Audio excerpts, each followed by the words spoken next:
Hi everyone, I'm Lorraine Driscoll and I'm the founder of Building Better Brains.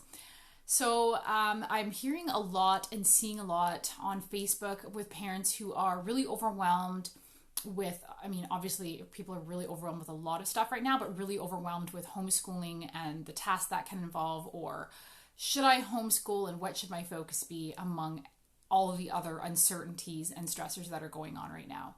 And so today I want to talk about an article that I posted on my website about why basically emotional intelligence and emotional resilience needs to come before homeschooling right now. And I'm not going to suggest that's not important. If you've watched previous videos, I actually interviewed some homeschoolers when this first began.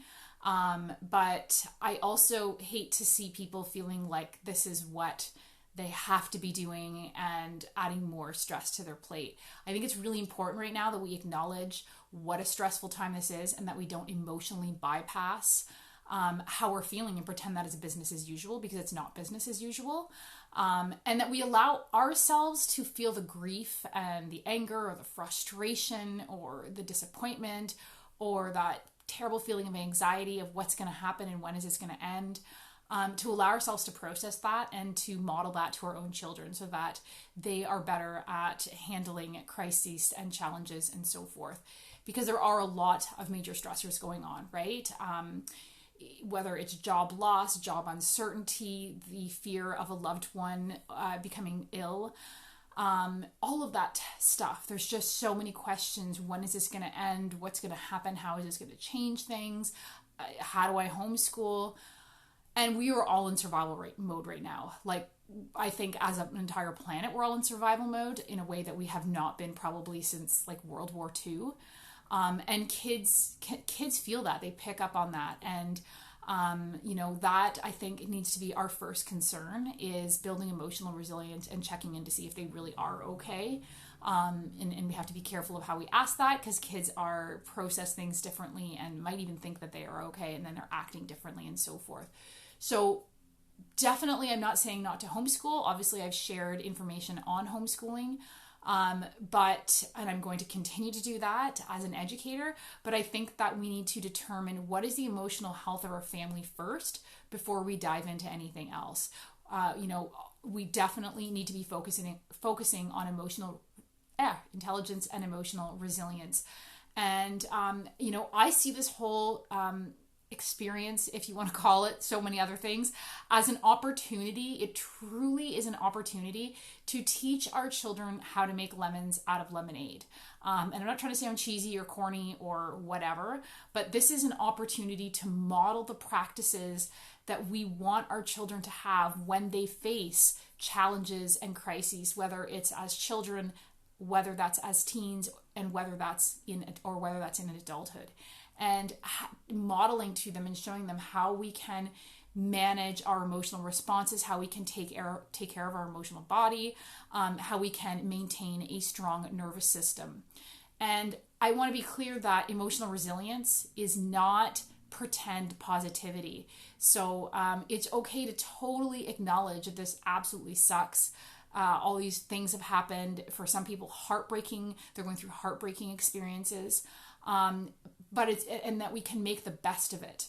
And, these tools, I truly believe, can really serve our children as they move through childhood into adulthood. And so I think the first step is to acknowledge the shock of it, because I think a lot of us, I know myself included, sometimes I find myself feeling more anxious at certain times of the day. And I kind of feel like at first, and still sometimes feel like, am I being ridiculous? Like, nothing bad is happening to me. My family members are safe. I'm just being asked to stay at home. But it's a really insane thing. And I actually just read an article a couple days ago about what trauma is. And obviously there's different degrees or severe types of severity of trauma. But one of the things that she mentioned, which really resonated, was that really trauma evolves from something happening too fast, too much, too soon. And I think that a lot of us can relate to that. One day, I know for me, I feel like it was Thursday when the world changed, the Thursday before March break, or the Ontario March break. And I had a client, and everything was normal. And then all of a sudden she got a text as she was leaving and said that she just heard all the schools were closed. And so it's that feeling of 1 minute life is totally as normal, and the next minute everything has changed and it's just become completely insane. And I think too that it just seems every time we turn on the news, it's something new. It's another development, to the point where I've never had this in my life. Now when I know there's an announcement, sometimes I do tune in, and I almost feel sick before I'm like, what next? And I think we all can relate to that, or checking the news way more than we normally do. And then it's affecting our behavior, right? Or our patterns. We're eating too much, we're grazing, we're not making proper meals, we're not sleeping well, we're on our phones too much, and so forth. And all of that is normal. That is totally normal, and not anything that you should beat yourself up over. But I think that it's also really important to try to have an awareness of that, and to ask ourselves how much is this contributing to our mental and emotional stability and wellness, and that in which we want to model to our children. So culture emotional stability, and you can do this with very simple things. Emotional intelligence and resilience doesn't require you to be a psychologist. I'm not a psychologist, right? But just simple things, like if you are in self-isolation but you're not being quarantined, then maybe you can go for daily walks, particularly out in nature if you have access to that. That can be so soothing to the nervous system. It can create such a sense of mindfulness with your children, and obviously providing that exercise and movement that many of us need right now, not only to reduce our stress hormones and process our emotions, but also, just to get out and distance ourselves from all that other craziness that we can't seem to tune out of because of social media.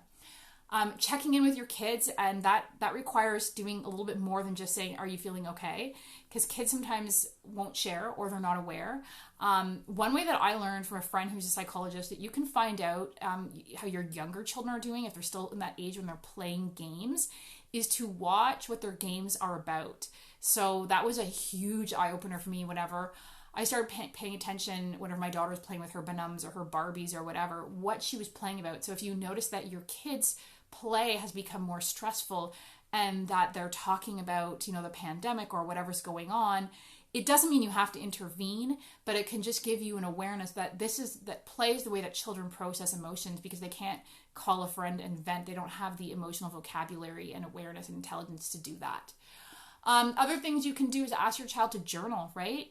If they can read and write. If they can't, have them draw. I'm hoping to get someone who specialized in art therapy to talk about that. So processing emotions right now is huge, because a lot of us, especially adults, we're way worse for this than kids. We just repress, we stuff stuff down, we don't realize it's bothering us, and then we snap on our partner, or we can't sleep well, or we're having, like my shoulder has just been driving me crazy in terms of pain the last couple of weeks, and I know why. So just kind of be aware of all of those factors. And supporting our nervous system, of course, you can't expect that I'm not going to talk about nutrition, but nutrition, right? I'm not saying that anybody should be embarking on any stringent diets, but I'm not a fan of that anyways. But really nourishing ourselves, making some healthy meals, giving ourselves those fats and proteins, and healthy carbohydrates in moderate amounts that we so need right now. Because whenever we're stressed, our body burns up, or uses, to keep it simple, a lot more nutrients to metabolize those stress hormones, to regulate all the changes that are going into your body, because most of us are on fight or flight right now. We're not in rest and repair. So other things is connect with your kids. Maybe try not to be on Netflix 24/7. So just be aware that, it's okay to do that. That's a normal response, but that to try to make this meaningful, and not, if we're in this for several months, guys, and I'm pretty sure we are, to try to create some really meaningful memories. So that could be playing board games, hiking, reading stories, playing hide and go seek, building or creating something together. I'm seeing so many great pics on Facebook of people helping their mom in the garden, or going hunting with dad, or building this with dad. And that is real learning, right? That is not a waste of time. That can serve someone in ways you can't even imagine when they get older. Cooking, baking, that's another great thing to do together. And just try to immerse yourself in laughter. That helps to calm the central nervous system down. It floods your body with good hormones. that'll help to, mitigate those stress hormones that are going on, help you sleep better. So look up jokes, tell jokes, make family plays, play charades, and even do karaoke. That can be both really fun and sometimes it can be really amusing. The bottom line is this is a wonderful opportunity to create memories for your children that they will never forget, but also to build emotional resilience where they might not even be aware, but they carry the behaviors and the practices that you have modeled on how to mitigate or manage the stressors in life. Basically, that when the world feels scary, we can make home a safe haven.